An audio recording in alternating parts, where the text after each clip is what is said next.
ہوگا۔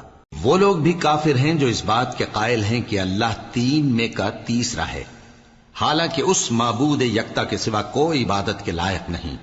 اگر یہ لوگ ایسے اقوال و عقائد سے باز نہیں آئیں گے تو ان میں جو کافر ہوئے ہیں وہ تکلیف دینے والا عذاب پائیں گے۔ تو یہ کیوں اللہ کے آگے توبہ نہیں کرتے اور اس سے گناہوں کی معافی نہیں مانگتے؟ اور اللہ تو بخشنے والا ہے، مہربان ہے۔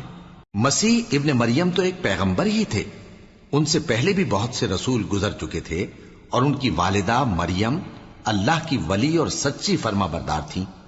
دونوں انسان تھے اور کھانا بھی کھاتے تھے۔ دیکھو ہم ان لوگوں کے لیے اپنی آیتیں کس طرح کھول کھول کر بیان کرتے ہیں، پھر یہ دیکھو کہ یہ کدھر الٹے جا رہے ہیں۔ کہو کہ تم اللہ کے سوا ایسی چیز کی کیوں پرستش کرتے ہو جس کو تمہارے نفع اور نقصان کا کچھ بھی اختیار نہیں، اور اللہ ہی سب کچھ